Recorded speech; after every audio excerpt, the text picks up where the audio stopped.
안녕하세요. 김태훈의 현명한 투자자 방송 시작하겠습니다. 본 영상에 다루는 내용은 투자 권유가 아니며 각 개인의 투자 판단에 대한 책임을 지지 않습니다. 별도의 SNS 채널 가입을 유도하거나 투자 권유 및 유료 리딩 서비스를 홍보하는 불법 사칭 계정에 유의하시기 바랍니다. 자, 오늘은 잉그루드 레벨에 대해서 다시 한번 좀 말씀을 드려야 될 것 같은데요. 지난주에 녹화를 해서 녹음을 해서 이제 동영상 올려드렸는데 그 이후에 3분기 실적이 발표가 됐습니다. 근데 그 3분기 실적이 요번 3분기에는 실적을 돌려놓을 수 있을 것으로 생각됐지만 더 실망스럽게도 더 나쁜 실적을 내놨습니다. 그러면서 이 모회사인 코스메카 코리아까지도 주가를 급락시켜버리는, 그렇게 해서 이제 잉그루드랩 코리아가 이제 굉장히 주가가 많이 폭락을 해버렸는데요.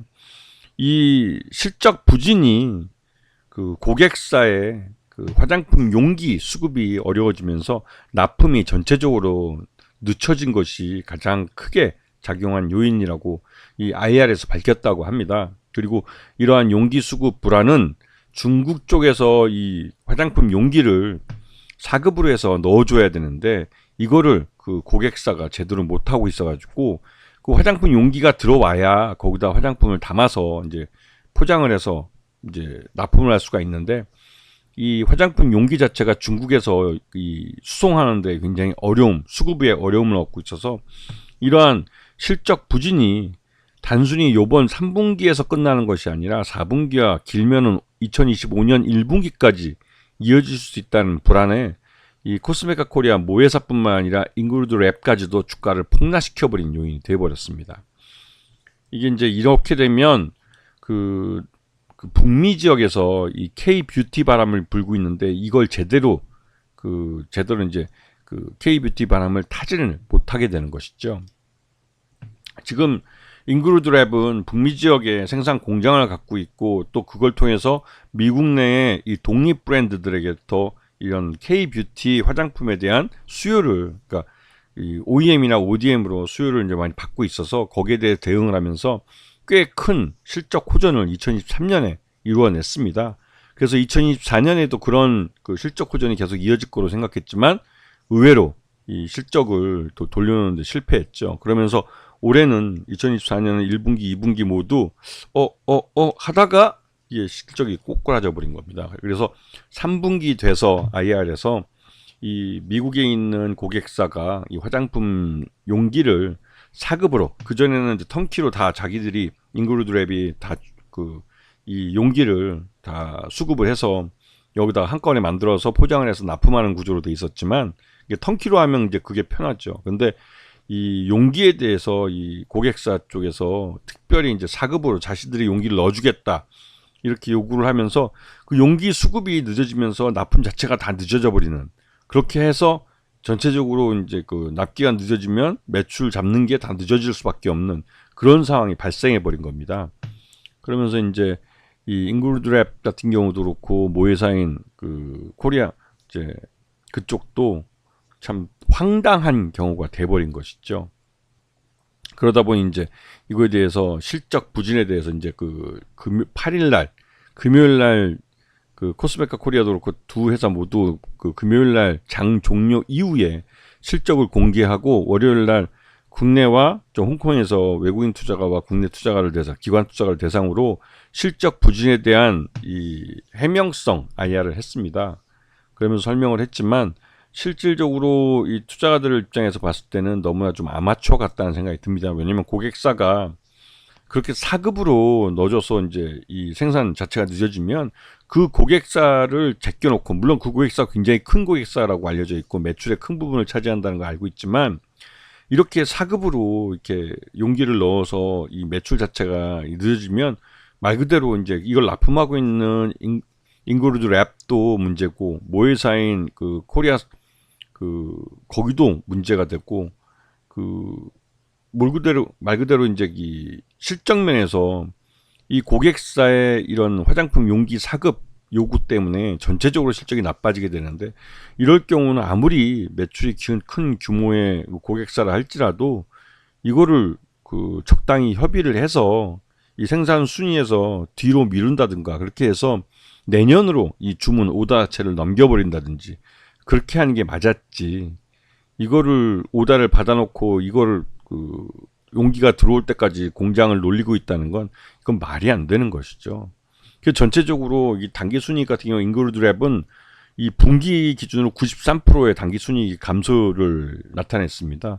이거는 그 경영을 진짜 아마추어 무슨 구멍가게처럼 한 것에 마찬가지죠. 게다가 전체적으로 실적도 그렇고 전체적으로 좀 실망스러운 모습을 많이 보여주고 있는데요. 연간으로 따지면 큰 폭의 하락세를 나타낸 걸 볼 수가 있습니다. 그리고 분기 기준으로 봤을 때도 점점 2024년 들어와서 분기 기준 매출도 줄고 영업이익도 줄고 있는 걸 확인할 수가 있죠. 그래서 급기야 단기 순이익은 적자 바로 코앞까지 가버린 느낌입니다. 이렇게 되면 실질적으로 이 인그루드랩에 대해서 나름대로 이제 북미 지역에 이렇게 좋은 좋은 환경, 이제 우리 K 뷰티에 대한 이런 소비자들의 인식도 좋아졌고 그래서 이런 말 그대로 이제 물 들어올 때 노를 저어야 되는데 물 들어올 때 노를 갖다 버린 꼴이 돼버린 겁니다. 그래서 여기에 대해서 배신감 때문에 또 투자자들이 대규모로 매도를 보내면서 막말로 진짜 거의 하한가 직전까지 가버린 것이죠. 근데 이거는 어디까지나 이 인그루드랩 자체가 이거를 잘못한 거라고 보여지는데요. 그래서 이거에 대해서 아직까지는 시장에서 이런 인그루드랩이나 코스메카 코리아의 대응에 대해서 특히 이제 금요일 날 장 끝나고 나서 발표한 거에 대한 괘씸죄랄까요? 그런 것 때문에도 더더욱 투자자들이 더 열받아 있는 그런 모습인 것 같습니다. 자, 그래서 지금 이 인그루드랩 전체 지분의 44%가 최대주 지분이고요. 그다음에 5% 이상은 리온 콜마까지 포함하면서 꽤 큰 지분이 최대주와 특수관계인에 물려 있고, 그러니까 묻혀 있기 때문에 실제 유통 가능한 주식수는 소액주주 지분 33.77%. 그렇기 때문에 이 인그루드랩은 실적만 조금만 좋아지면 바로 품절주로 들어갈 수도 있는 그런 종목이었습니다. 근데 이 인그루드랩이 요번에 북미 지역에서 이제 고객사한테 잘못 주문을 받는 바람에 잘못 받은 거죠. 그래서 전체적으로 실적을 엉망으로 만들어 버린. 그리고 이것도 금요일 날 장 종료 후에 아무래도 이상하다 생각했는데 장 종료 후에 시간외 거래에서 이러한 내용이 시장에 알려지면서 장 종료 후에 하한가, 그러니까 시간외 거래에서 하한가에 들어가 버렸죠. 이거는 뭐랄까요, 솔직하지 못했다고 볼 수가 있습니다. 일반 투자자들 입장에서는 진짜 화가 날 만하죠.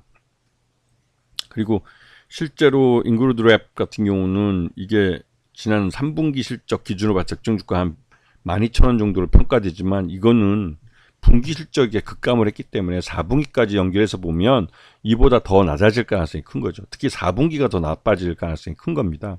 그리고 신뢰 문제에 있어서 이 투자가들을 실망시켰기 때문에 지금 적정 주가보다 훨씬 더 밑으로 내려가 버린 것이죠. 왜? 앞으로의 분기에서 실적에 대해서 신뢰할 수 없다. 이런 불확실성이 더 커져버린 겁니다.